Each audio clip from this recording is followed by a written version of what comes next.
Moments ago, heavy thunderstorms drenching our roadways tonight. First at 5, WHAS 11 News viewer Caden Harrell of Elizabethtown sent us these photos. This is I-65 southbound flooding right in downtown Louisville. This is just about an hour ago. The water also ponding right on the interstate, according to Caden's photograph there, as the heavy rain stretched right down to Jeffersonville on I-65. Well, let's look at the situation live right now. This is I-65 in the very same area where Caden was earlier. The backup you see there is heading south. That's a southbound lane. But the good news, it does appear the water is starting to drain away a bit tonight. It's a WHAS 11 Weather Impact Day with severe weather warnings right here in Kentuckiana.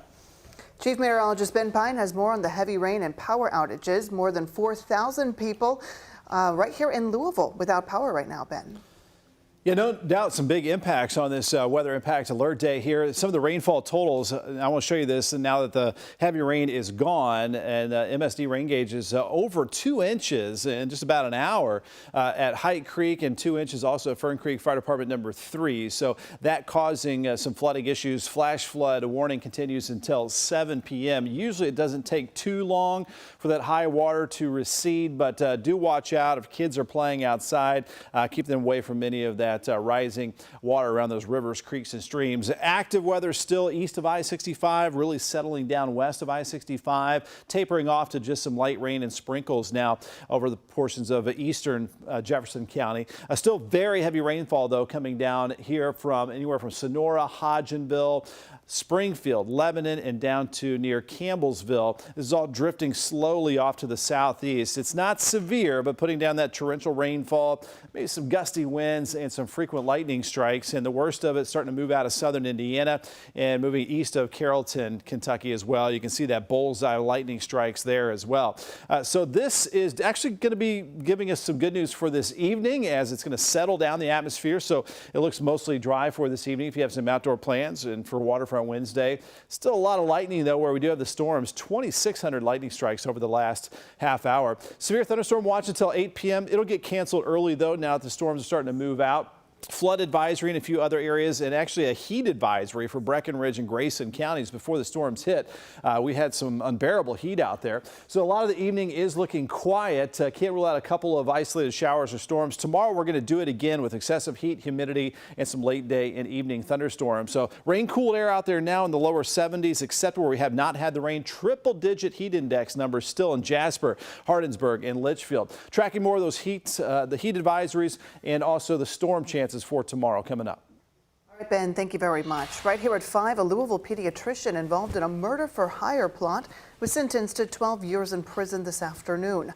Dr. Stephanie Russell was arrested in May of 2022 after asking employees in her office in Norton Commons if they knew anyone willing to kill her ex-husband. In court today, prosecutors argued Russell has a personality disorder while her attorney claimed she's mentally ill. Before the formal sentencing, federal judge David Hale agreed to see new evidence from the prosecutors. They say Russell attempted to hire another person to kill her ex-husband. And they say it came the same day she took this guilty plea. Ultimately, the court decided to not bring forth additional charges. Our Jose Alonso and photojournalist Emma Gefter share what happened in that federal courtroom today. A federal judge accepted Dr. Stephanie Russell's guilty plea and sentenced her to 12 years in prison. In court, we heard arguments over Russell's mental health, and her ex-husband approached the court to talk about what he endured. In the federal courtroom, Stephanie Russell appeared in a black and white prison jumpsuit. She refused to look at her ex-husband as he told the judge about the stalking and the status of their children. He says after years of harassment, he and his children are doing well, but he still has his fears. Russell's attorney discussed the judge's ruling after court on Wednesday. Based on some events that occurred pre-trial and conversations with the government, we reached an agreement, and the court followed the agreement. In addition to the sentence, Russell will also serve 3 years supervised release and is ordered to pay a $10,000 fine. In Louisville, Jose Alonso, WHAS 11 on your side. Stephanie Russell was given the opportunity to speak today, but she declined to do so. And today we have new details in the disturbing murder case out of eastern Kentucky. Police say 38-year-old Amber Spradlin was killed in June of 2023. Just an hour ago, the three men charged in her death went before a judge for arraignment, all three pleading not guilty, while court documents tie them not only to her gruesome death, but a detailed cover-up. You're not getting out of this, buddy. You're not above the law. Caught on camera, the moment Amber Spradlin's family has been waiting for. Multiple men taken into custody outside of Dr. Michael McKinney's dental office in Prestonburg, Kentucky. That was just amazing for me. I felt much better.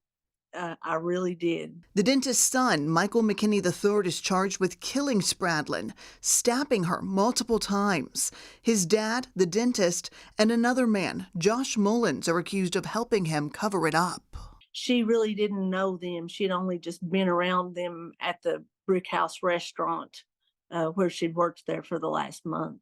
Yeah, they were just hanging out and having drinks. Now, court documents revealing new details about what happened on the night of June 18th, 2023. Michael McKinney III is accused of stabbing Spradlin repeatedly with a knife and then destroying or hiding the broken knife handle.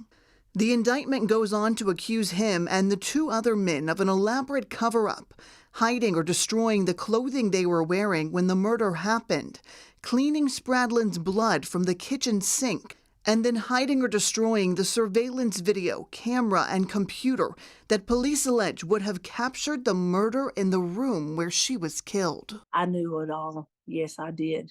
That's one reason why I've been so angry for the last 13 and a half months, to know what these people did. And they're walking around here in this little town, and there are some people who are taking up for them. Spradlin's family says these are details they have always believed were true, and they've just been waiting for police to prove it. Now, with three men in custody, they're hopeful the wait for justice won't be quite so long. The man charged with murder, Michael McKinney III, is being held in the Rowan County Detention Center. The other two men, Michael McKinney II and Josh Mullins, are both being held in Floyd County, Kentucky. Right now, Kentucky is facing a paramedic staffing crisis. A new report given to state lawmakers details that they're losing more EMS workers than they're bringing in. John Holder with the Kentucky Board of Emergency Medical Services talked in Frankfort about the challenges EMS responders are dealing with at the moment. He says less than half of emergency services in Kentucky have a paramedic on their ambulances, and many are getting burned out by covering the areas without one. What's happening is there aren't enough paramedics to fill this need, so the ones that do exist are having to shoulder a large burden, and we're losing more and more of them. So what's happening is we don't have enough. So they've got a paramedic certification. They're leaving the workforce. They're getting off the ambulance for multiple reasons. As part of a solution, Holder is asking Frankfort for more financial support when it comes to their EMS runs. Right now, if a patient isn't taken to the hospital, the EMS team won't get compensated for their run. Louisville Metro is also working to pay their EMS workers much more. Just recently, we negotiated a new contract with the union that represents paramedics and EMTs and had historic record-breaking raises for those individuals who were vastly underpaid as when they were part of Louisville Metro government compared to their peers. Last month, Metro Council passed the 2025 budget, which included those raises for EMS workers. And a fire department previously ran by former Clark County Sheriff Jamie Knoll is now struggling to cover its territory. Today, the Jeffersonville Fire Department signed an automatic aid agreement to co-respond to all fires in Utica Township. Travis Breeze tells us what this means to people in Clark County. Jeffersonville Mayor Mike Moore says if one of their neighbors needs help, they will answer that call. The Utica Township Volunteer Fire Department, which is another name for New Chapel, still has the official contract for this area. Officials are calling it a Band-Aid solution right now while they determine next steps. As the largest fire department in Clark County, Jeffersonville Fire often does mutual aid. For the foreseeable future, it will do automatic aid in the Utica Township Fire Protection District, which just means they will be dispatched together with the Utica Township Volunteer Fire Department. The fire district includes the town of Utica and areas above and below River Ridge. Under all three of its organizational names, New Chapel EMS is struggling with staffing, and it's unclear if the contract will formally change hands. I'd say if we're going to go long term, which it may lead into that, yes, a contract's going to need to be entered. But, you know, this is something that they just said, hey, right now we need it, so we're jumping in and helping. In a statement today, Utica Township Volunteer Fire said it appreciates the help from Jeffersonville as it, quote, works with Utica to help determine the future of fire protection services. In Jeffersonville, Travis Breeze, WHAS 11 on your side. There have been a total of 13 fire-related calls in the Utica Township Fire Protection District so far this year. After an Anchorage Middletown firefighter drowned just this Monday while swimming in a nearby lake, the rescuers close to him are opening up about his heart and dedication just ahead of his funeral. WHAS 11 and Hardwick is sharing their stories about this fallen first responder. With the firehouse decorated in mourning, he had a real servant heart. Rescuers close to Sergeant Christian Smith remember his 10 years serving the Anchorage Middletown Fire Department. Captain Brian Lowry is just one of them. You know, and I've always said that if they're not picking on you, and it means they don't like you, and we loved picking on Christian. He could take it and he could sure dish it back. Smith worked off this heavy rescue truck answering calls for help all across the country during some major natural disasters. But no job was too big or small for him. He was known after training to clean the entire truck along with all the tools inside. His career started before he graduated Fairdale High School. Smith studied fire science there as a young man, later volunteering at the Highview Fire Department. From the time that he was old enough to realize what he wanted to do professionally, he knew that he wanted to serve and protect this community. So filling that void will be extremely difficult. While the firehouse said first responders are familiar with loss, that doesn't make the tragedy any easier for them to handle. We're family. Family works together, stays together, and we'll get through this as a family. Several of Smith's fellow firefighters were with him at Barren River Lake when the 35-year-old husband and father drowned. The one thing that the wife realized and the kids will realize that she has more brother-in-laws than she probably thought she'd ever have. And those kids have a lot of uncles. So far, Smith's firefighter brothers have raised over $15,000 for the grieving family. Since he left for the last time Monday, his name's still up on the call board. In Anchorage, Ian Hardwick, WHAS 11, on your side.